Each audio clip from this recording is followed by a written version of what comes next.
because you know that it can be accomplished. Everything else is meaningless. These were the disciples. Jesus said, "Come," and they came. He preached a revolution against the powers of this world, and they believed and followed. He said, "Leave it all behind," and they did. If Jesus failed, the disciples' lives were over.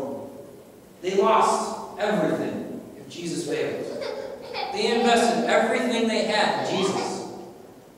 If Jesus failed, they failed. When Jesus died, they thought they failed. But then he rose and they saw their hope fulfilled. The revolution has been laid in front of us. Jesus said, "Come."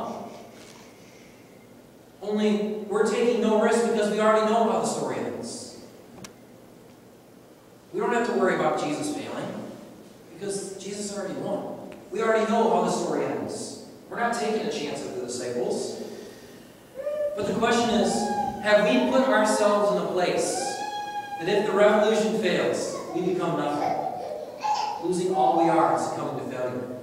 Are we in a place that if Jesus fails, we lose everything? If we find out one day Jesus really wasn't there, are we completely lost? Because if we're not in that place, then we're not coming, as Jesus said. We're not coming to Him. We're not putting all our hopes and desires in Him. We're withholding something just in case. Would you be willing to walk out these doors, go home, and throw all your possessions in a compactor? Just empty the house? Because if Christ demands this of you, you better be ready for it. Are your hopes completely cast upon God, or are you holding on to things? Would you be incapable to toss it aside?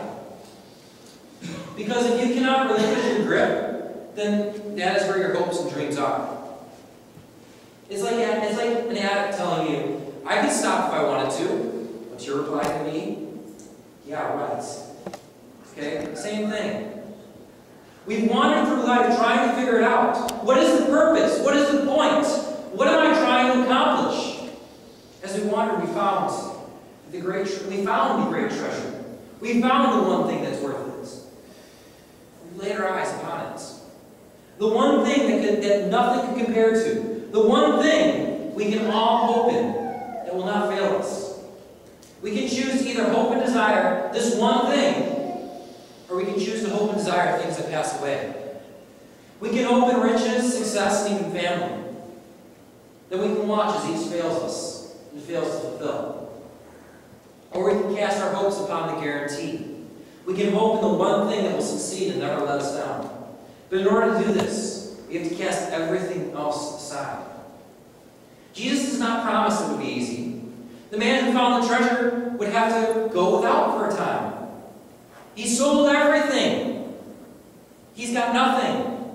That doesn't mean he's kept a few things aside so that he could have something to sustain himself while he finds that treasure.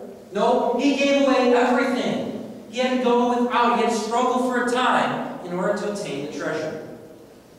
There will be a time of suffering. A time when we would have to lack in order to gain. But the one treasure, the one hope, will secure us forever, never having need again. This is the offering that God desires of us. He desires from us offerings of our hopes and dreams, to cast everything upon Him,